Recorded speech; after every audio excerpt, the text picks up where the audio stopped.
This show is proudly supported by Habitats at Home, Australia's leading PVC reptile enclosure specialist. Check them out on Instagram and Facebook at Habitats at Home, and be sure to visit habitatsathome.com.au if you're in the market for a new PVC reptile enclosure or other reptile accessories. Massive thanks to Tyson over at Habitats at Home. We'd like to thank our podcast sponsor, Veranabay, reimagining reptile keeping through innovation. They combine quality, design and function to create high-end 3D printed reptile products. And if you've got a unique setup or problem, they'll craft a custom solution made just for you. Check them out on Instagram at Veranabay. This show is proudly supported by Dan from Red Earth Reptiles. If you want to drool over some of the best looking green tree pythons in the country, check out Dan on Instagram at red_earth_reptiles. G'day and welcome to Under the Heat Lamp with Joe Mack. Today I'm joined by Dylan Wallis. How's it going, Dylan? Yeah, good mate. How are you? Yeah, good mate. Bloody stoked to have you on. We've been having a bit of a yarn here beforehand, but yeah, I guess we'll just crack straight into it. So for anyone who's unfamiliar with you, would you mind giving us a bit of a rundown on your history with reptiles? Yeah, 100%. Well, g'day. But yeah, I've basically spent my whole life at the Australian Reptile Park. So obviously, like anyone into reptiles, you go herping a lot. But yeah, literally since I was 9 years of age, I've spent at the Reptile Park from kids to keeper for volunteering all the way casual full time now, head of reptiles. So yeah, pretty much the Reptile Park's been the home. But and that's about as far as the work career goes. And of course, yeah, been a pretty intense herper for the last 10 years as well. Yeah, epic, mate. I've been following you on Instagram for a number of years now, and you're certainly out and about. But I do want to take it back a little bit, and I want to ask what the Kids to Keeper program sort of looks like for a 9-year-old. What are you doing? And I guess what does it also look like for someone at the reptile park who's got to herd these kids around? Well, I mean, I got it as a present for my 9th birthday, and that's when it just started. I literally just kept returning. So I think at that time it was like once a month, on a Saturday they'd run it, and I just kept going back, and eventually they just started letting us in for free. So I was there I think I did Kids to Keep It for like 5 years, and it did change a lot in that time. But I think it's a really good way for especially for kids to get involved with the animals, because it takes you through a day, which is not quite what zookeeping is now for me, but it does take you through you get to meet all the animals, you get to learn a lot. And even though I was returning pretty well every weekend, it was always different for it. So it's basically you walk in the door and you're taking a tour from 9 o'clock all the way through 4 o'clock in the afternoon. You're raking enclosures, you're changing koala leaves, you're, filling water bowls, you might be chopping up food, doing enrichment, whatever it is. And depending on who you've got as staff, obviously they change it up. And that program has evolved a lot since I've been there. We literally used to do like 4 or 5 things, but nowadays, you're doing shows at the end of it each time, especially in the bigger KDK. So you actually, at the end of the day, you have to do a show and present an animal in the show pit with the mic on. So I think it does start to teach you a little bit of what, zookeeping's like, a lot more than it did anyway. And of course, I just hung around too long, so they ended up, they couldn't get rid of me. Yeah, that's hectic as. So I guess when you're a young fella, was it always in your mind that you went to the reptile park once? How did that go? You went to the reptile park once and went, "This is it. Let's do it." Or was there anything else in your mind, or that was it from the start? Oh, I knew I was into animals from a very young age. I mean, it was was arguing with my parents to get a lizard or a snake or anything for a very long time. My next door neighbour actually worked for Wires at the time, so he was bringing a lot of the animals for release or whatever it was. He had a lot in his house that I go over pretty well every weekend to have a look at. And then, the Kids to Keeper program came up, and it wasn't until that was when I was 9. And then I hit year 9 at school and did the Duke of Edinburgh program. And you have to obviously devote a certain amount of hours in community service or whatever it is. And that's when I got the volunteer position at the Reptile Park. So it kind of just kept stringing from there. And I suppose the longer I spent there, the more it grew, and I was addicted. I literally couldn't get away from the place. Yeah, well, it sounds like it. And so for reference, you're 23 now, so it's literally been 14 years, well and truly more than half of your life. Yeah, literally. No, it's ridiculous when you say. When you say it like that, yeah. Yeah, no, it's crazy. I think the yeah, coming out of the once I got the volunteer position, that was like the next big step up. And then you look back at that now, that's where most people started in the industry. So I think it helped being in there amongst everyone, knew all the people, knew the place really well from the age of 9, and then getting the volunteer position was no big transition either. It's like you already been there that long, you knew everyone was there, so it was kind of easy, and that's when you started really learning and doing a lot more, obviously, at the park. Yeah, definitely. And so the volunteer position was pretty similar. Sort of just a change of roles, basically. You go from the kids to keep a thing to volunteer, but you're still coming back on a Saturday, basically, and still doing the same sort of thing. Is that how it went? Yeah. It did every Saturday for about I think it was about a year and a half, nearly 2 years. And then of course in school holidays, I think towards when I was about 15, they started picking up casual shifts, which sounded like was great because it was the first paid job I had. And it was roving or working in reptiles, or it might have been maintenance or whatever it is, anything they needed help with around the park. Could be setting up an event, whatever it was. I was there ready to go. But yeah, the volunteering, I think it was much more animal based than anything else. Like, whereas the Kids the Keeper, it's more of a tour. Whereas when you actually start volunteering, you actually start doing the rounds, you start like working with the animals a little bit more. And the park, I think probably anyone who can vouch for this who's worked there, is probably the best place to get trained too. So a lot of that experience with the animals came very quickly than it would in most places. Yeah. It certainly sounds like I've visited the reptile park quite a few times, but obviously I've never worked there. But it really sounds like they do have a massive focus on building new staff up and allowing staff to sort of run through the ranks, and that's obviously been your experience. Oh, yeah, and it seems like it's been so long, but like it felt so Mate, it has been so long. I know it has. It's been 14 years, but it's like I'm only 23, yeah, and you're where you're at. So I think there was one point in the last 10 years where I think every place in Australia had either in both middle and upper management had an ex reptile park employee, and I think that does speak a lot. When it comes to, well, I don't know if that was true. I think it could be someone saying that. Don't quote me on it, but Oh, whatever, we'll roll with it. yeah, we'll roll with it. But yeah, I think the place is really good to get trained because it's fast paced and you do a lot so quickly.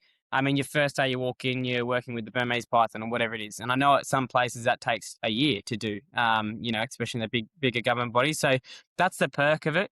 But being so fast paced, I feel like a lot of people do find it hard to like sustain and stay there for a very long time. So in my experience, there has been, a couple short turnovers, but nothing negative. It's just people move on and get jobs from it because you get so much experience. But hanging on there, I mean, I wouldn't change a single thing like that I've done. Yeah.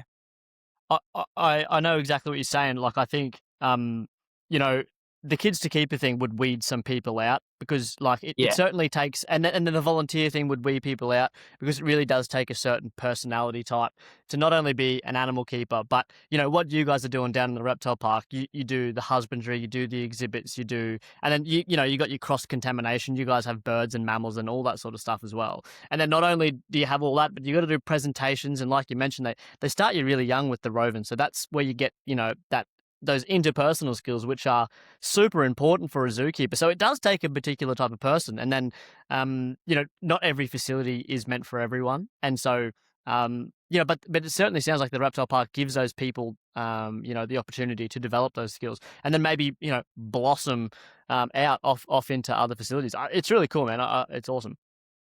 Yeah, oh, yeah, 100%. I think it's once you start, I mean, at that age, you don't know anything different. Like you're 15, 16 years of age, you've never worked in any other place in your life, and you're at the reptile park. So it's kind of all I've known. But obviously, now looking back at it, I know everyone. I've networked with a lot of different people and speaking to them. They've all had similar experiences, but it seems like the park has been so different to anywhere else. And I think it's got that family, like, you walk in, everyone knows everyone. I think it's about the people more so than obviously they're for the animals, but the people are what keep you going because they're just great. Like everyone I've worked with there have been really good, and that probably definitely helps in your development too when you actually enjoy working with the people that you're at. The people make those tough days a little bit easier, and in working with animals, you come across tough days, for sure, definitely. But those people keep you going. Yeah, it's absolute chaos. Well, yeah, so it started from the kids to keeper. That was age 9. Then I think it was 14 I started volunteering, and then 16 it was casual work, which as I said, it was anything. It was literally maintenance, cleaning, roving. It might have been encounters, it might have been reptiles or mammals or whatever it was. Just get whatever you can, get experience across the whole park. And then I think it was around the age 17 I got offered. At the time it was Zach Bauer who was running the venom program, and I got offered a position in venom, or an opportunity to work for it. So basically they started on it's funny, it's like carrots. So obviously I got sat down. They said, this is your opportunity, grab up the horns and run with it. And then they basically put me in for a year. I was in maintenance. I had a couple of days a week in venom, and then I think a day in mammals, a little bit in reptiles or whatever it was. But then it sort of slowly transitioned to being almost full-time maintenance, because they wanted you to have that, they didn't want to have the grass is greener syndrome with me, because I'd never worked anywhere else. And they wanted me to work in something that's obviously maintenance isn't the most fun and exciting part of the job. So they wanted me to, obviously work through the crap a bit, I suppose. And then, and I did that for literally 9 months. I did maintenance and mammals, and then a day or two in venom where I still got to do the training. And yeah, by the end of it, I was over maintenance. I can tell you that. I didn't want to do it anymore, but I think it was the best thing for me, because when I turned 18, and that's obviously when you could start handling the snakes and stuff. So they gave me the contract, and that was my first full-time job. But yeah, I wouldn't change anything going back to it. What sort of stuff were you doing in the maintenance side of things? I'm an unqualified carpenter, sparky plumber. No, I'm joking. A lot. You did everything. You're joking, but not really. Really? No. You were painting, you were plumbing, you were fixing, whatever. Obviously, there was a really experienced maintenance team at the time that I was working with, so I was learning off them. And I think getting all those trade skills was actually really helpful, because now I use it every week, or every day, actually. Literally every day I use those stuff. So being able to, and it saves money too for us, being able to build stuff or make those quick fixes, not have to call a maintenance worker over or whatever. I think doing that year in there, taught me a lot of life skills, to be honest. And definitely have to work hard too, especially on those rainy days. I think it's important to do some shit when you're a young fella. Yep. Just get into it. I actually did part of a heavy vehicle diesel fitting apprenticeship when I was a young fella, and it's because they treated me like rubbish, and I thought I had something to prove, and so I got in there and I did all these shit jobs, and I absolutely hated it. But now at 31 years old, I look back and go, you know what, that was actually fair enough, and you do develop all those skills and whatnot. Yeah. But what I'm trying to get my head around the grass is greener syndrome. Did they want you to have a sort of a taste of everything before they put you in the exact role that you wanted to be in? Yeah, I think, and you see it now being a supervisor, but they wanted to avoid maybe entitlement or similar, and it's not because that's the person I am. I think, and venom is a big thing, especially for a 17-year-old. This is the first time they've ever done it. Well, probably not the first time they've ever done it with someone so young, but certainly not for a while. So maybe it's past experiences, whatever it is. But yeah, so I did a year of maintenance, and they just wanted me to have that almost, shit kicker role for quite a while. And then I suppose they actually originally told it was going to be 3 months, and then it'd be 5 months, and then it was 9 months. So it was it dragged on too. But yeah, the second I turned 18, I got the end of the full-time contract, and I couldn't be more grateful, because every day I was in venom, I was like, oh, thank God I'm not doing maintenance today. Yeah, so literally. It keeps you on your toes, I suppose, in that regard. So good. It's almost like, I'm not saying that it is, but it almost could be some sort of a bit of a test. If this guy really, really wants it, he'll sit through this stuff, and then he'll push through it until he can get where he really, really wants to be, which obviously for you was the venom program. Yeah, 100%. Yeah, well, I think I didn't, and that was, and this is probably going to go on a bit of a tangent for a second, but it was a weird time too, because at the age of 15, I'd been bitten by a rough-skulled snake up at mid-north coast, and that's when I found out I was allergic to antivenom. So I had a pretty serious bite from a roughie, young, silly, playing with snakes in the bush. And got put in hospital, got viral tiger snake antivenom, went to cardiac arrest and got the old defib. And that was so you can imagine. Sorry, I'm laughing, but that's heavy. That's heavy. It was. Yeah, so you can Shit. imagine the response from my mother when I come home and said, "Oh, I want to work in the antivenom program." Like, wasn't great. But yeah, I think it was a weird one because your work's like that's all I wanted, and I think I'd been told so many times that you can't do it anymore. You can't do this. You can't do that. So I really wanted to. I don't know. I felt like I had to prove someone wrong. And so yeah, once I got it, started handling and milking tiger snakes. It was incredible. So I think and I wouldn't change anything, but doing the 4 years in venom, even though it could have been 4 years in reptiles, like I think it gave me a bit of a head start, especially with the dangerous animal stuff, because you have to develop a really strong respect for what the stuff you're doing in there. And, I know exactly like firsthand what it's like to be bitten too. And I never want to go back there. Like I'm not proud of it at all. Yeah. And yeah, it's like it sits in the back of your head every day when you're in there. But not only does the idea of a bite sit in the back of your head, but knowing that you're allergic to antivenom is... Yeah. Well, I guess for people listening that might not understand, how does the allergy to antivenom work, and how did it affect you in your role? So for me, kind of like a one-off, I was actually allergic to one of the carriers in the antivenom itself. So it's something that the CSL put into the antivenom to help it travel around the human body. So it was very niche in that regard. But generally speaking, when people are allergic to antivenom, it's the same for ticks, horses, and meats. If you're allergic to that, you're going to be allergic to antivenom. It's the same proteins and stuff that go through it. What can happen though, it might seem a bit weird, in venom, is if you're exposed to that certain amount of venom, for extended periods of time, and it doesn't mean half an hour, it means like years in venom. And this has happened to so many people that have worked in there. You either do one of two things. You can either build an immunity to that amount of venom that you've been exposed to and therefore a reaction to the antivenom, or the other way, you can literally become allergic to the venom itself. It depends how your body handles it, and I'm not a scientist, so I'm probably not really good at explaining that. But yeah, there's been a few people that have worked in there for extended periods, and I'm not going to name drop here, but I'm sure if you know them, you'll know who they are.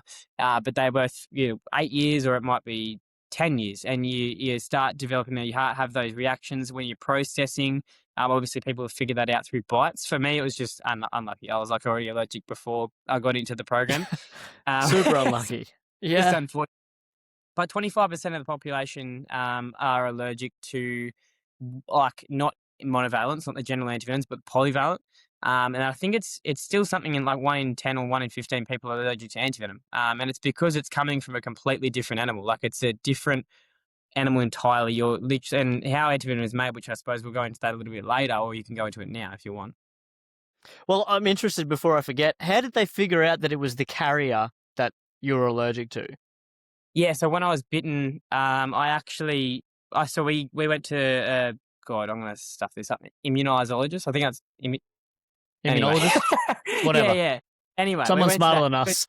Yeah, that's 100%. We wanted to figure out exactly what it was in the antivenom, figure out how serious it would be if I was to be bitten by a snake again. That's basically where it come from. Okay.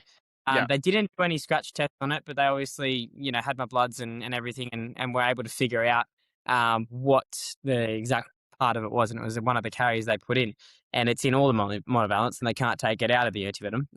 But when I learned more about it, though, it makes a lot more sense. It's actually not that serious at all, because anaphylaxis is probably the most common thing that people, like that nurses and doctors deal with at hospital, and you can only receive antivenom from the hospital for that fact alone. That's why they can't sell it at a chemist. It's because people can be allergic to it. So that's why everything's administered at hospital with adrenaline infusion on standby. So really all I got to do is treat it as a normal snake bite, put the bandage on, go to hospital, and they can deal with it very easily then, just as they did with me when I was younger. So yeah, and they said it shouldn't get worse as time goes on, hopefully. Yeah, that's reassuring. Shouldn't, yeah. Yeah, right. So yeah, a few things to go into there, but I guess the antivenom production is a very fascinating thing, and I actually did a bit of a talk to the public last week about snakes of the region. I talked a little bit about antivenom and antivenom production. I'd like to hear your side of things and what your understanding of it is, to either confirm nor deny what I just told 70 to 80 people. Well, I hope our stories line up. I hope so. Yeah. So obviously the reptile park are the sole providers of terrestrial snake venom. So we extract venom from eastern brown snakes, which is the second most toxic snake on the planet. it goes down from coastal taipan at number 4, tiger snake at 5, death adder at 7, and king brown at 18. And again, don't quote me on that. It's probably changed 100 times since I said that last.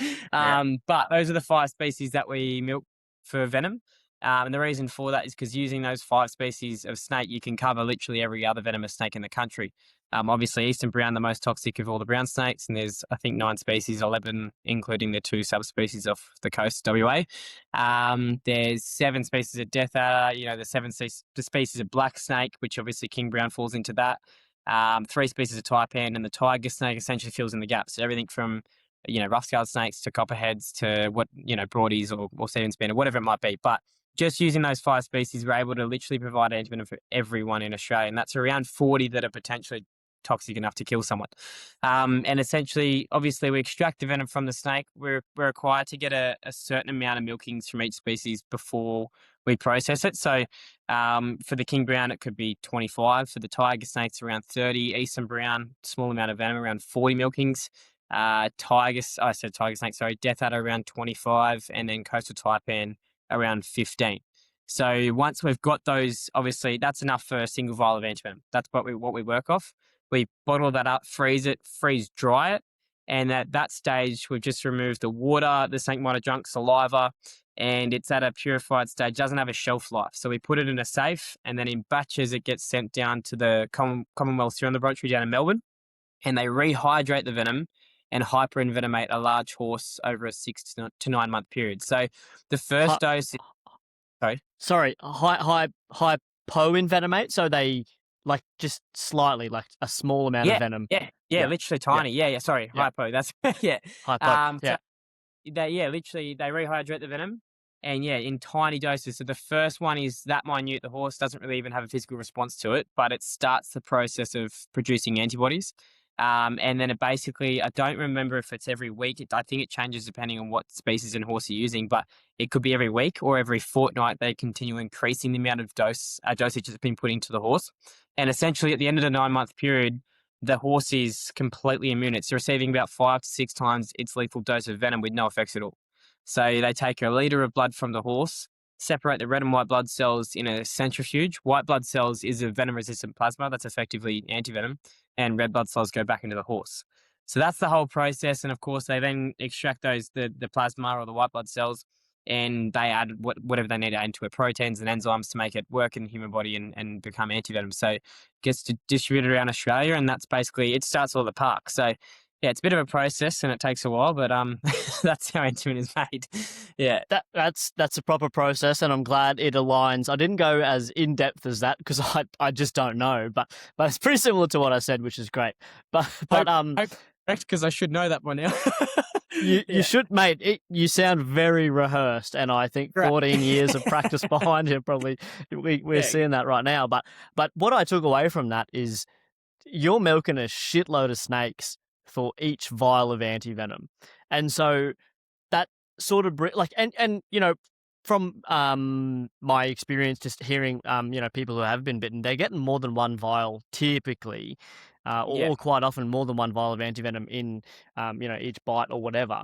So how was the venom program working? It's how many sort of snakes did you have, and what were your schedules looking like? Because what did you mention? 15 taipans was the smallest amount of, number of taipans that you were milking, but that's because taipans obviously have massive venom yields. So for other snakes like eastern browns, you must have a shitload of eastern browns to be able to milk 40 at a time to get one vial of antivenom. Yeah, so back in the day, I say back in the day, it was only literally a couple of years ago. But a couple of years ago, there wasn't, before we had the Weigel Venom Centre, which is now where most of the venom extraction is done. It was split between 2 facilities, and they were kind of smallish rooms. I think we ended up having around somewhere between 150 to 200 snakes in the entire collection. So obviously those snakes are only milked fortnightly. That was, by the way, backed up by the last since 1951 of venom extraction, because you got to remember the venom doesn't have a shelf life once we freeze dry it, so we can store that. So for taipan, for example, we were nearly, I think, 15 to 20 years ahead in the production of venom at one point there. So we completely stopped milking taipans. We didn't have to anymore. So and that did back up with King Brown was the next one there. I think we were nearly 5 to 10 years ahead in production at one point there. But obviously, snakes get old and move on. So your numbers do fluctuate a little bit over the time. But yeah, Eastern Browns have always been the most difficult, and also for the method. So for the other 4 species, we just used a typical traditional shot glass with the glorified cling wrap, or it's actually the clear tablecloth from Bunnings that you stretch over the top of it to tighten the skin. I was And expecting parafilm or something yeah, sounding a bit fancy. Nah, mate, it's bloody tablecloth from Bunnings. when you describe the setup of how to milk a snake, you kind of, and this is what we say there too, is you've got a pillow, a big potato masher, and a shot glass, and it's the safest way for you and the snake. So yeah, obviously we use the shot glass for the other 4 species. With the Eastern Brown, it's got such a small yield of venom, the venom wouldn't even make it to the bottom of the shot glass most of the time. So we use pipettes. They're like this big, little plastic pipettes that when you restrain the snake, you slide it over the snake's fang, give the venom gland a squeeze, and then you do it again on the other side. So we did increase the yields by about 110% by doing that. But still, it still takes a lot of snakes. So you're looking at like maybe, I don't know, when you're holding a pipette up like this, literally that much of the venom is in the top of a big milking. So still around 40 snakes to get enough venom for 1 vial of antivenom. That the techniques involved there obviously vary quite a bit, and obviously it's dangerous holding a big mulga or a big tiger snake or whatever by the head and making it bite a glass which you're holding in your hand or not or whatever. But pipetting an Eastern brown snake sounds awfully challenging. Not only are you're restraining it by the head, you've probably got the body tucked under your wing there, and then you're trying to flick its mouth to the side a little bit to get that tiny little pipette over that tiny little fang, push the sheath back, and then once you've done all that, you're nodding along like, yes, this is hard to do. And then you got to give the venom glands a little bit of a massage to actually make it worthwhile. It sounds fucking hard. Yeah, it's a bit of a mission. So, and I think that's what people don't really get to see is how long it actually takes you to even get to that point. So, like the training you do is so consistent, in out 24/7. And in the 4 years I was in Venom, it took that long to be able to do absolutely everything. Like it took 3 years to basically get to where you need to be to do everything. And that's obviously because I started so young. But that you want to build everything to a point of muscle memory where you don't really have to think about it that much. And it's like anything, you repeat it enough, you're going to get really good at it and you don't have to think about it. So I think what is our fail-safe is just how the foundations of it, our methods of restraining and everything, it's just really safe, really easy process. All you have to worry about is the snake. That's it. That's the whole entire point of why we're set up the way we are, is because you just want to be focusing on the snake and not worrying about anything else. So obviously that took a lot of work, trial and error over the last however many years it's been. Back in the day, they were using forked sticks on the ground. So you can imagine how many bites or any broken necks there would have been back then. So, just to see the way it's transferred into what it is today, and it still takes quite a lot to learn. But yeah, getting up and close with the brown snake, it's a interesting thing because you've already learnt everything about restraining the snake. You've already got that far. Like once, you start by training just by milking them on vials, and that might be snakes that we don't really milk anymore or whatever it is. You might have that one quiet brown snake you sort of practice with a little bit. But what was the hard part for me was actually because I've naturally just had shaky hands. I don't know why. I've always good. Yeah, coffee I had in the morning or whatever it was. So my hardest thing was being able to hold it still while I was sticking it obviously over the snake's fang. But once you do it enough, it starts becoming a little easier. And you don't say that in an arrogant way. Like you spend so long, we had 40 odd, probably, 40 at one and then maybe 50 at another facility, like a lot of brown snakes you'd go through. So the repetitions are there and you just got to keep doing it. And yeah, you do. Sometimes you miss the fang and the venom goes on the floor and we just wasted a bit of venom there, but that's how you learn and it takes a while. Yeah. It sounds like you guys really had a smooth sort of operation there. And I think, obviously tiny scale, what I'm doing here, I've got a couple of snakes. I don't milk snakes or anything, but every time I go to deal with my venomous snakes, I'm always thinking about, actually pretty much all the time when I'm doing anything with reptiles ever, is how can I make this easier for me and how can I, minimize the risk, particularly with the venomous snakes. And so you come up with these little bits and pieces, these procedures, get things out of the way, have things ready to go. And so you obviously had all that stuff down pat. And I'm sure as time goes on, you'll things will progress and that will get smoother as well. Oh, 100%. They're doing it at the moment. Like, I mean, since I've left, there's been a few things I'm like, wow, I didn't think of that. But yeah, it Yeah. happens. You get so store blind, you're doing the same. I think I was just very fortunate to come in at the point where that process was already easy, like as far as how Yeah. easy it is to snake. So, but yeah, and it's good. So that, yeah, the team that are running it now, obviously, Bilbo, being head of Venom, down there, and oh, sorry, up there. And yeah, there's a young team underneath you, which is actually pretty cool to see someone who I used to be, getting trained and starting to learn the whole thing. It's full circle, so it's pretty cool. Yeah, that's unreal. And obviously, I don't want to downplay it at all. It truly is. It's life-saving work, what you guys are doing. And did you mention before you're the sole supplier of venom to For terrestrial snakes, terrestrial? yes. Yeah, okay.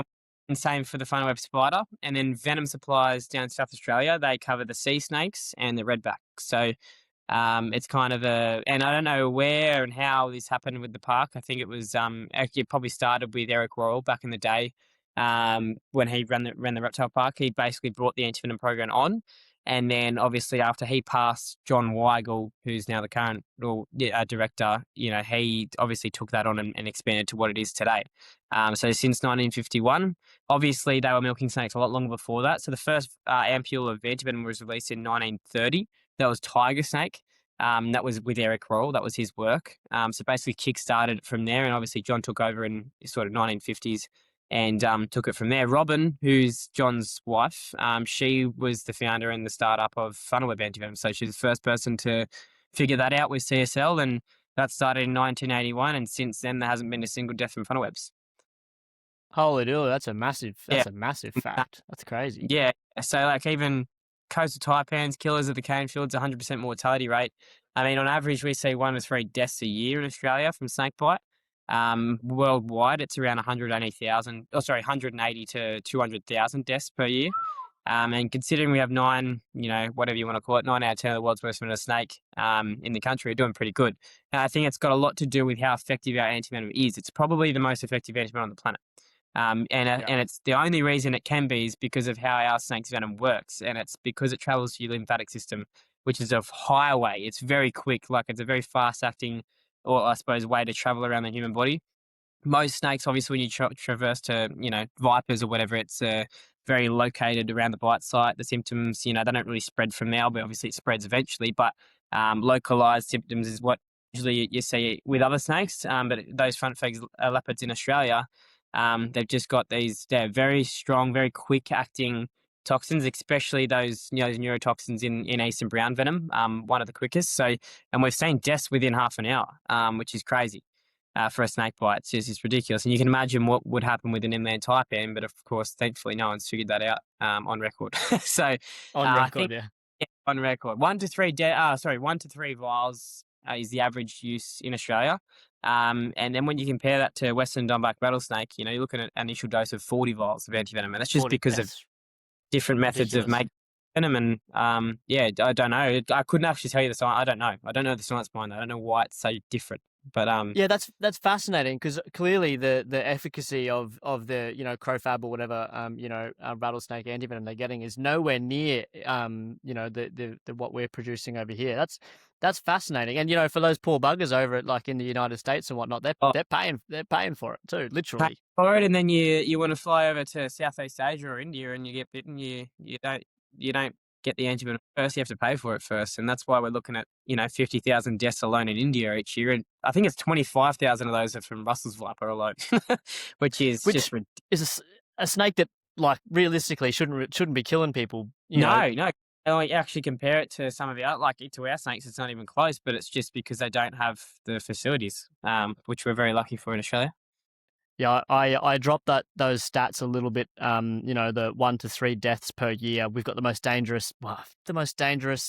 the most toxic snakes on the planet, and we're only getting very few deaths. I made a big point in my talk the other day.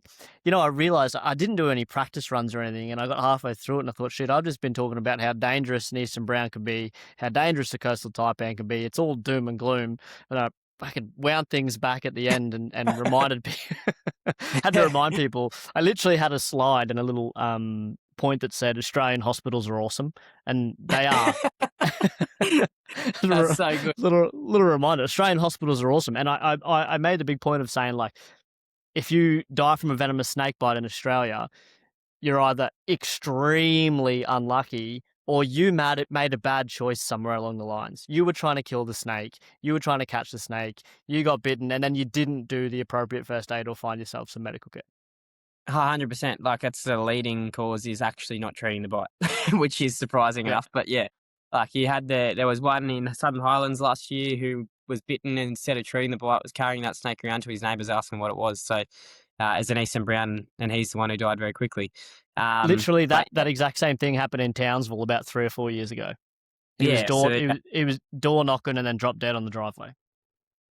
Yeah, it's insane. But yeah, I think and why I think I like the way that the program's turned into now is because it's a really big on display facility. So you get people a lot closer to it, whereas it never has been on display before. Obviously do milkings in the shows, and you might do it on the telly every now and then, but to have somewhere like they can walk through, they can see the history of the place, and then if they look to the window at the right time, you'll literally see people milking snakes for venom. And we do shows in the facility as well. So their education's definitely grown on that behalf, and I think that was actually the main point of building that facility. Well, obviously for the snakes too, but to just bring people closer to it and get them educated.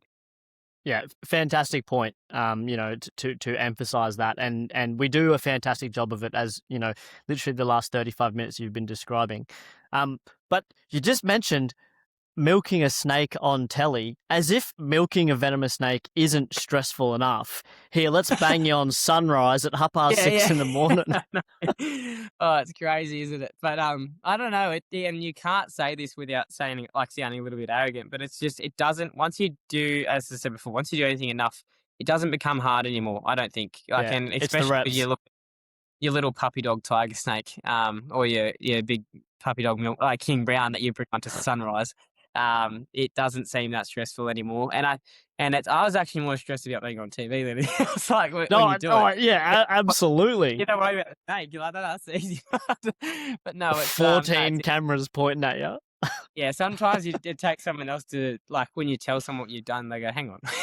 You just, like the other day we had like Hugo, the Galapagos tortoise on Sunrise, a 74-year-old tortoise that weighs 200 kilos.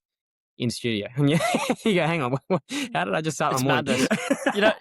It's funny to look at those things a bit retrospectively, I guess, and go, oh, hang on, nah, that's what I did. That's just it's just ridiculous. It takes you, sometimes you got to step back and realize what it is exactly that you're doing, and it's crazy. It's funny, it's funny. It's weird. It's weird the life that people like you and I have chosen. Sometimes you think about it and go, what the fuck. Yeah, what just happened? Yeah. And so you're doing some good work down there with the broad-headed snakes as well, I understand. Yeah, well, that, I think, when I think about anything that it's been the most exciting part of the career, it's definitely that one. I think it was, maybe 2019, just before COVID, or just even before that, they started to build and develop that conservation arc area at the back of the reptile park. So it started off with just the 3 species of turtles and 2 species of frog, which was the Bells River turtle, Hunter River turtle, and Manning River turtle. And then we had, at the time, green and golden bell frog and giant barred frog were the only 2 that we had there at the time. So that was when the Conarch first sort of, came up at the park. And Conservation Arc is essentially, it's still Aussie Arc, which is a separate company. It's a sister organisation to the Reptile Park. So the main joint of that is up at the Barrington Tops for the Tasmanian devil, for a lot of different species of macropod and marsupial that are obviously threatened and endangered. So they wanted to bring part of that down to the Reptile Park, but also use that space to specialise more so in smaller species, because obviously you can't just keep Tassie devils in a room. Good luck. So obviously they chose a smaller species, and they built another building one day. And I was like, what's that for? And they said, broad-headed snake. And I was like, you kidding? That was like 100%. I was on it from there. And I showed so much interest. I didn't care what part of it that I had. I just wanted to be a part of it. Because 100%. It's like, you're going to be breeding for release on a venomous snake that's endangered, and it's something close to you as well. It's something you grew up with. It's the one snake that you'd go down to Sydney for.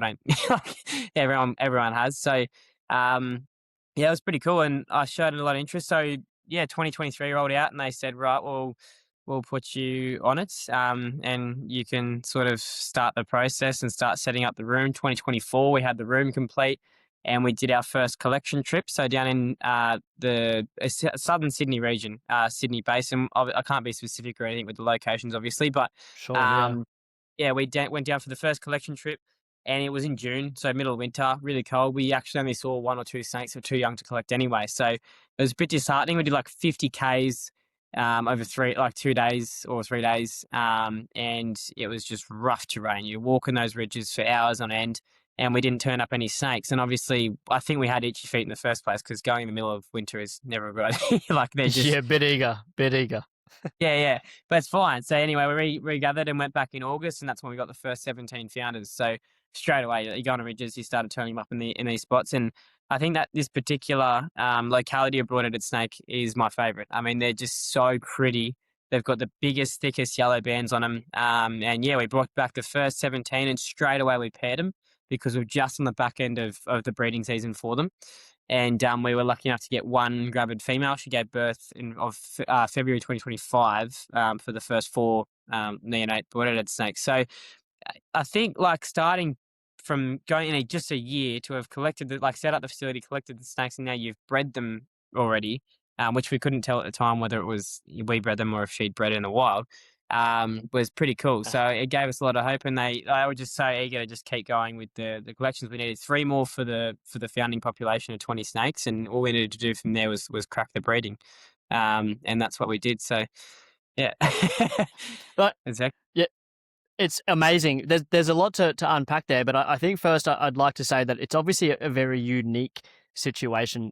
There are very few. In fact, I don't think I can't think of another snake conservation project that's active. At least in Australia, there's not any that I'm aware of where they're working on collecting snakes and reintroducing them to the wild.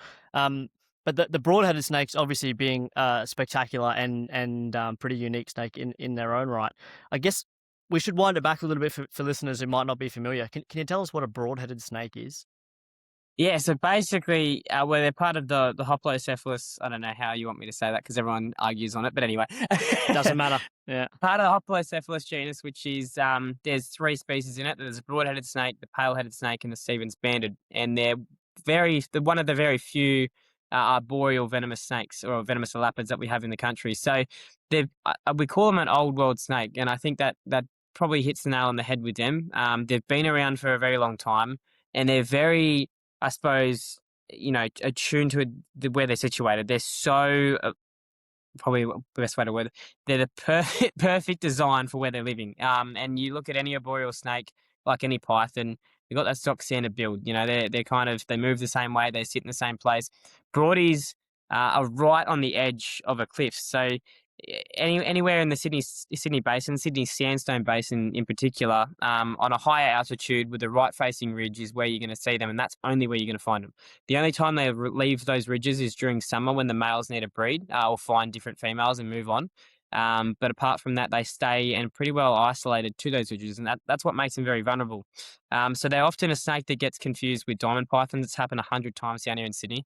And it's because of that broad head. They've got that big diamond-shaped head. They've got the very similar patterns too for an untrained eye to a young diamond python down in southern Sydney, and it's caused a few bites in the past. But I actually think the most common way of getting bitten is abseiling. So a lot of people have been climbing down rock faces and putting their hands just on snakes, basking out in the sun.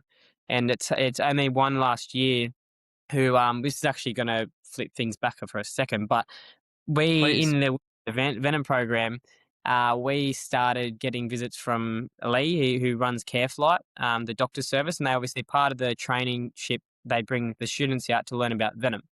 And whilst we were there, he told us that he just brought on board a way of transporting adrenaline infusion, so you'd be able to administer antivenom on site. And the first time it was ever used was last year in the Blue Mountains for a broad-headed snake bite with a guy abseiling. So, Shit, that's hectic. And I guess, obviously he was in a remote area, probably abseiling down some pristine rock face overlooking a beautiful Blue Mountain Valley, and then whack. Yeah, 100%. It's just the roughest way to get. Oh, terrible. Yeah.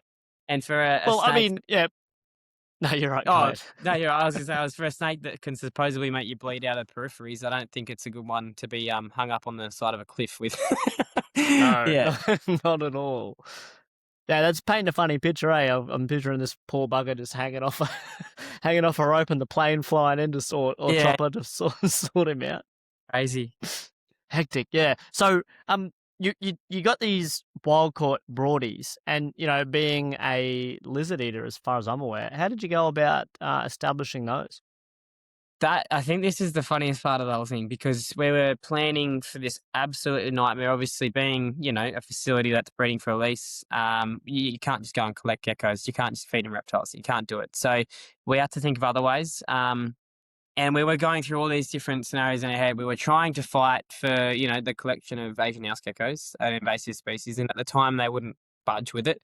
There was even talks of whether we could get something approved as far as using any kind of reptile, anything at all, and it wasn't working. So we just all I did we just offered them rodents straight off the bat. As soon as they came in, we'll just see what happens. If they eat it, great. I'm not expecting anyone to. And in the first time we offered them food, I think 14 of them ate, which like That's you just go, absurd. That's hang on, absurd. what the hell just happened? Like, how does that even work? So sorry, I don't just throw the rodent in. We brained the rodent and we rubbed it over. Obviously, I think maybe it was a time they'd just spent a whole winter in these rocks. They probably wouldn't have been eating much throughout that period. Yeah. So Yeah. I think we probably just get the right time where they're just hungry and they would have smelt it and think it's food. And there was about 3 snakes there that did cause us a bit of trouble for a while, and we did actually have to assist feed them for quite a bit before they caught on with everyone else. But I think that was because they were younger. They were younger snakes. Now Yeah. that makes you ask whether or not they've eaten rodents before, which I find very hard to believe. But who knows? But yeah, it was crazy. And people still don't really believe you to this day when you say that, but it's just happened. They did, and we've seen that straight away with the snakes that have come in. So we collected the last 3 to make the 20 in 2025, and when we did, we brought them in, did the exact same thing. All 3 of them ate straight away. What Just what rodents. time of year did you get those 3? Same time, around August. Yeah. Yeah, that's man, so- there's something to that, eh? Getting them hungry. Yeah. Just think they're hungry. You've put a bit of food in front of them, and you let them settle in for a week. But put a bit of food in front of them, they just eat it. So yeah, it's pretty cool. I thought it was going to be much more of a challenge than anything else. But it's a funny one, because I'm sure you would have been like G'd up and half excited. You're planning your ways how you're going to get this thing to eat, and obviously you were trying to go down the avenues to get reptiles, to get whatever it is to do what you need to do, and then to throw some food in there and have them all just eat it straight away. It's like, oh well, whatever. But I have heard of people with colubrids overseas, colubrids that sort of hibernate, for lack of a better word. I guess it is sort of a hibernation for them when they literally disappear for like 3 or 4 months. But I've heard of hatchlings where sometimes they will hatch just before the winter, and they literally put them through a hibernation and then start to feed them after the winter period, and they have better success doing that. So that's obviously worked for you guys, mate. You already knew from the start, collecting them in June or July, or so it was going to be a good plan from the get go. Yeah. So and that's obviously, and we can't take credit. Like, this is not me. This is a massive collaboration to get this to go ahead, and that's between not only obviously national parks, but more in particular Jonathan Webb, University of Technology Sydney. He spent the last nearly 30 years surveying the broadies on those ridges, off park and on park.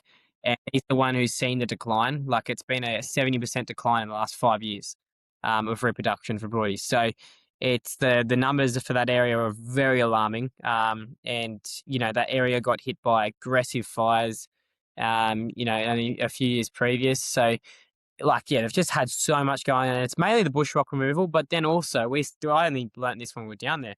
The small-eyed snakes have become a massive problem. They're eating all the little broadies.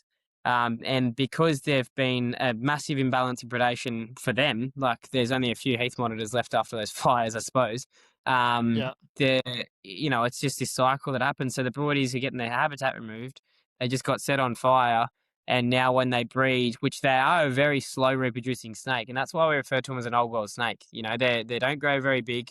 They're very slow reproducing. They only have the max, I think, is 11 for a litter. and very slow growing. Like it takes a neonate snake about 3 to 4 years to get to reproductive, size. So, so the small-eyed snakes, we found them during the surveys eating broad-headed snakes, which is insane. So just another thing to worry for them. No one likes small-eyed snakes anyway. No. Just another reason not to like the fucking things. I know. Yeah, bloody hell. Well, you mentioned the bush rock removal. What's the problem there? Why are they taking the bush rocks, and why is it a problem for broadies? Yeah, so that started a while ago. So I think in the last 30 years, they've removed around 70 tonne of sandstone from the Greater Sydney Basin. Now that, of course, isn't all in this area. It's quite protected from that as well, just being as it is. But obviously in other parts, it's different.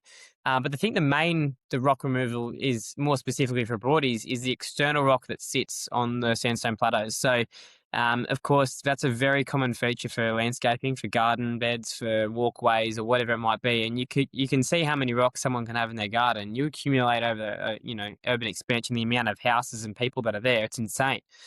So each time you even disturb a rock, like this is how sensitive it is. So those external rocks that sit on top of the sandstone, rock on rock, everyone knows that when you're a kid. It's the first thing when you learn, you go herping. But what no one tells you about is when you lift that rock, you break a humidity seal, which is basically what happens when wind and water, wash up debris around the edge of the rock. Once you break that, it could take 2 weeks to a month for that to come back. So for 2 weeks to a month for that rock, it's no longer usable for a broadhead snake. That's how sensitive they are to their environment. So they need that humidity seal in there for them to call it a good enough for a home. And that's for a lot of the other reptiles down there.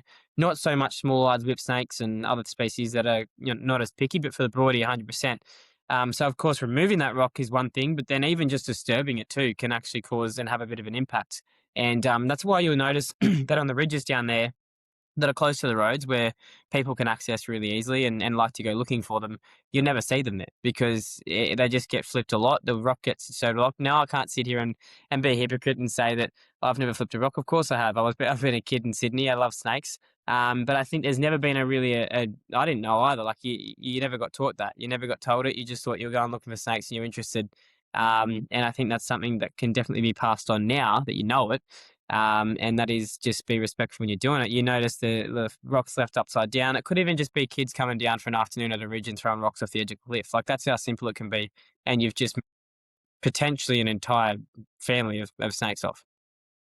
Yeah, totally. It's it's an interesting thing that the breaking of the humidity seal. I mean, the humidity is not so much of a concern up here because it's always humid and yeah, they need a seal from humidity. Yeah, but almost exactly that. But so what's the goal with the program? You're aiming to get a certain number of juveniles, probably give them a bit of a head start, and then release them back into the area.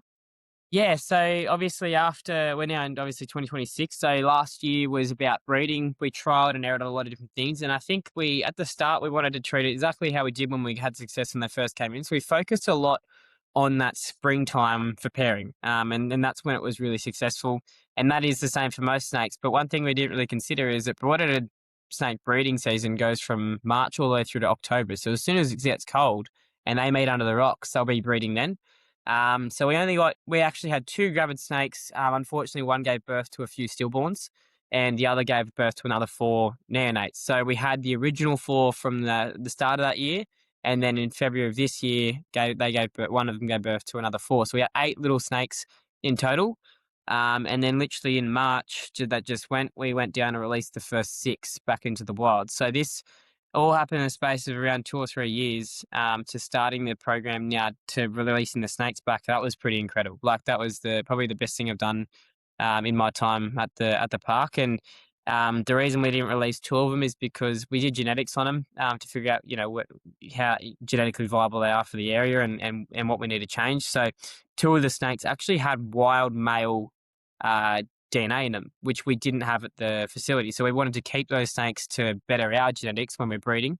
And the rest of them, of course, all captive bred with the snakes we had. So we released them down onto the ridge, and that was, pretty insane. So I suppose the goal of the program is just to keep continually pumping out as many snakes that are genetically viable as we possibly can, get the area's populations back up, give them a chance. So even if it's the 6 snakes you put down there, which might sound sad, aren't the 6 snakes that survive. It might be 6 less snakes that die. Out on those ridges. So you're making an impact regardless of what you do. Now, of course, from there, once we've released the snake, that's our job, is to get the snakes bred to release. And then from there, it's handed way back over to Jono, that surveys them. So he'll be able to ID the snakes very easily. We don't actually microchip them at that age. You can just identify each snake like a thumbprint on the back of their head. So their heads have very unique patterns. So you can identify each snake from that. And they have a big logbook of that. So every time they survey the snakes, they're going to see how well they're doing. So I suppose this is more of a trial run, and it might be, there's a lot of different variables. Like it could be what time of the year you release them, where you've released them, where they want to be, if it was just that ridge or if it was something else. So this is all just collecting information that'll help us each time we do it. And yeah, hopefully those snakes do well. But I suppose what we've also added on top of that is the park's founded and made probably a couple thousand already artificial rocks to be put out on the ridges for habitat. So restore the habitat at the same time as restore the snakes, and hopefully that gives that area a really good chance. Yeah, that's amazing. And the artificial rocks, what are they made out of? So they start off with a few different things. Obviously, just mock rock to start off with. Yeah. They're now it's like fake rock, I suppose, in a way. It's not your traditional mock rock you're thinking of, but it's kind of like pre-made tile rock. Like, I don't know how to explain it, but they just come in big pallets. They've got a flat surface on the bottom. They look kind of like a rock on the top. It doesn't matter what the surface of the rock is on the bottom, because what we do is we actually put a foam underneath. It's a foam strip that goes around, and both corners are supposed to open as a little way for the snakes to get in. And then that molds itself around the rock. Obviously, when you put it on the sandstone, that foam helps it really, really hug onto the plateau. And they've been successful straight away. We've seen that happen already. The snakes are using those rocks, and yeah, it's doing well. So that's obviously Aussie Ark, which it might get confusing, but that's two separate places. So the park is obviously the Reptile Park's got the antivenom program, and then you've got Aussie Ark that has the on-site facilities of the broad-headed snake. So there's a lot of different parts to the Reptile Park, but few moving parts there, yeah. Oh, there's a few. Have any of those young snakes that you've released been spotted again?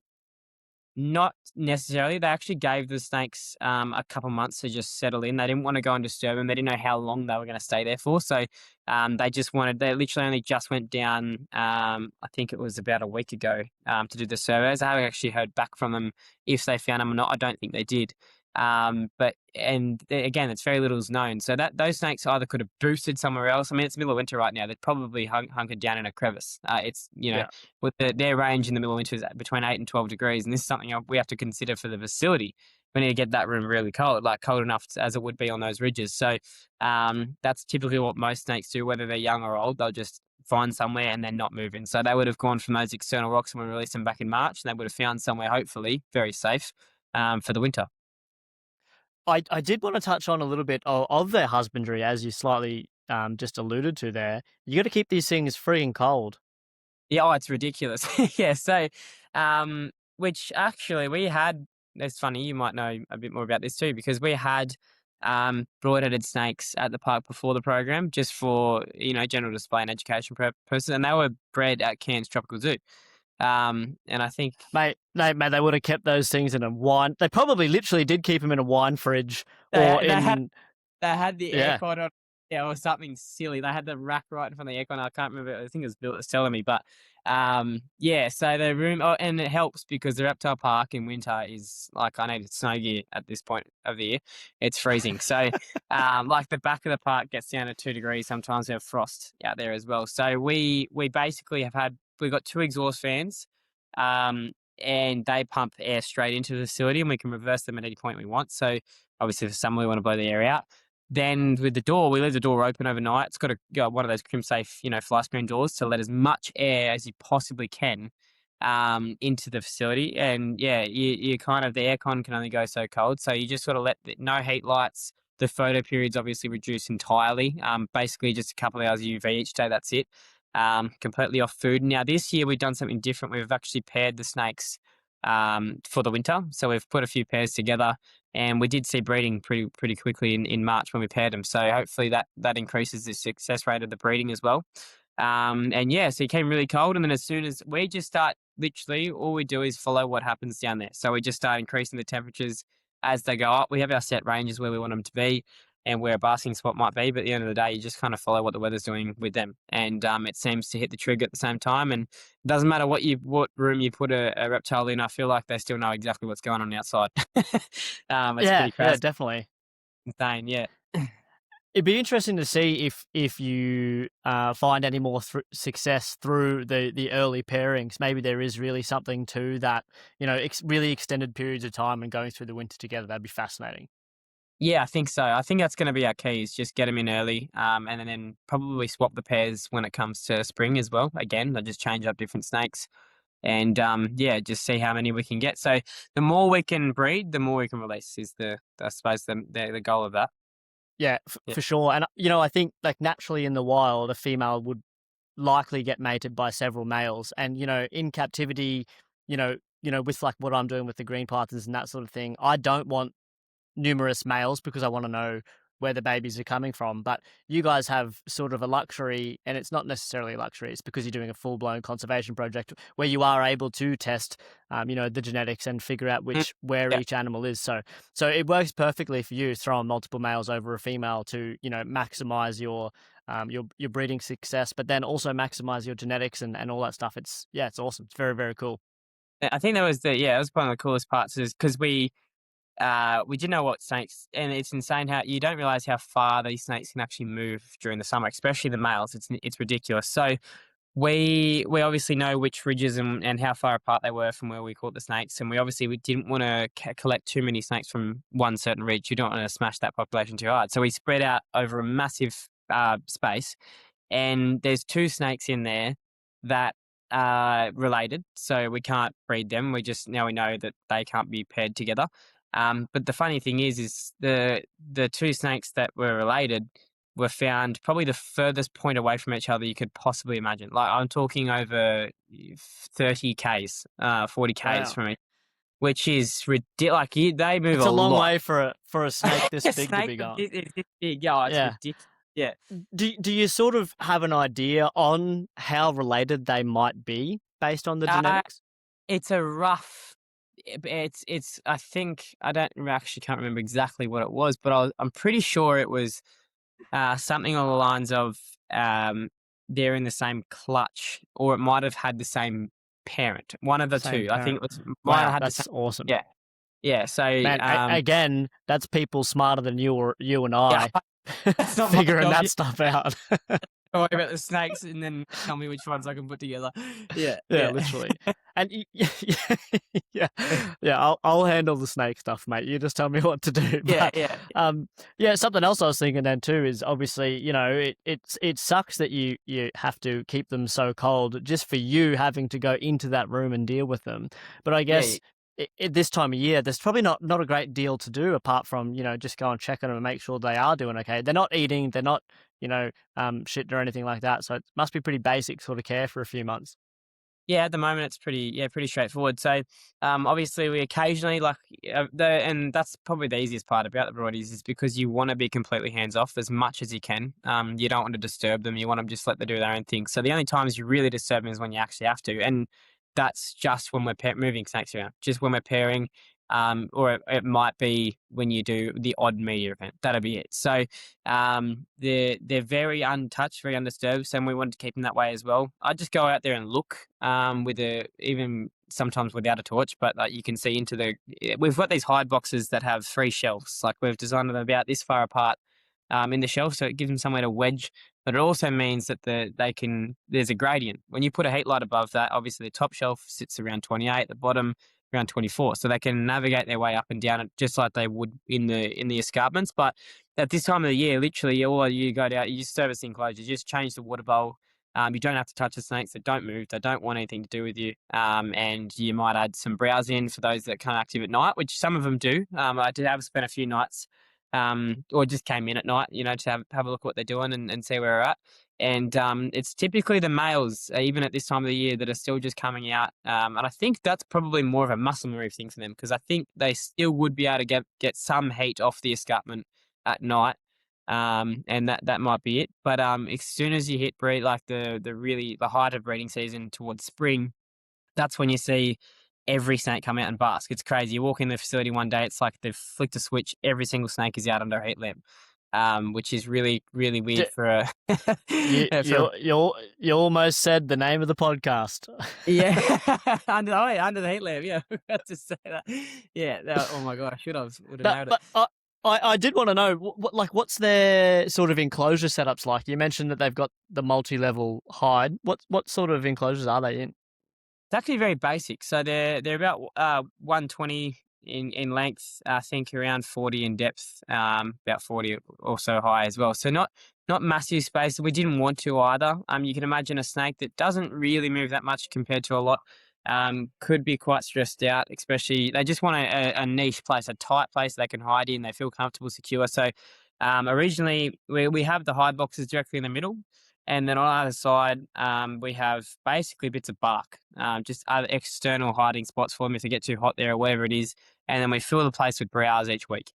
So they've got a lot of cover.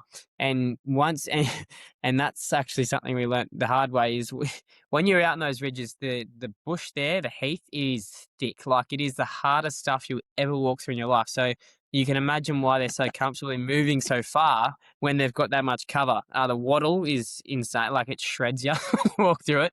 And that's why we thought, okay, well, obviously, wherever they're moving, whenever they're moving, they're always in something, always nestled up into a bush or they're always along the side of an escarpment. So, we just started packing enclosure out a lot.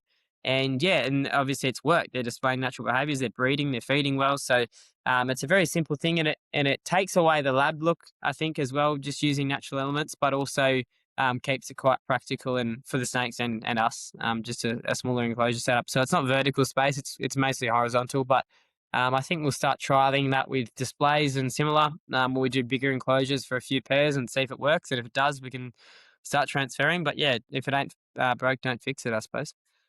Yeah, I reckon. Man, I got to say, what a fantastic project. So gratifying for you it must be. And like this must be, like you did mention it, it's obviously like the peak of your career. But this literally is the pinnacle for people that are interested in venomous snakes, conservation, reptile keeping, all that sort of stuff. It honestly doesn't sound like it gets any better. So good on you for getting into it, and thanks a bunch for sharing it with us. I really appreciate it. Oh, no, thank you, mate. Yeah, it was great having a chat about it. Yeah. Well, we're at about an hour here. I'm bloody stammering, but we're at about an hour, and normally wrap things up about here. I think we might have to get you back for a round two, unless there's anything sort of pressing that you wanted to get off your chest. I think we might wrap it up, and we'll have to tee up a round two. Oh, no worries, mate. I'd be happy to come back on. Thanks for having me. Yeah, no worries. There's nothing that you're dying to tell us? Oh, maybe we should come back for round two because I feel like there's a few things we're not allowed to say. Okay, sounds good. All right, sweet. Well, thanks a bunch, Dylan, mate. That was bloody unreal. And I guess for anyone listening that wants to see what you're up to, whereabouts can they find you? Oh, check out the Instagram. It's probably the best place. Dylan, geez, I should know that. Dylan Wallis 6 is the tag. So yeah, check it out if you want. I mean, I suppose I post more so herping and stuff there too. The park stuff though, just go follow the Instagram of the park, Australian Reptile Park. So you'll be able to catch up with everything that's going on there. But cheers for having me, mate. That's unreal. Yeah, sure, no worries. Yeah, appreciate it. I'll chuck both of those links in the show notes for sure. Thanks so much, Dylan. Much appreciated, mate. And as always, everyone, thanks so much for listening. Feel free to reach out on Instagram at joemac.uthl. If you've enjoyed the episode, please consider liking, subscribing, and following along. Cheers.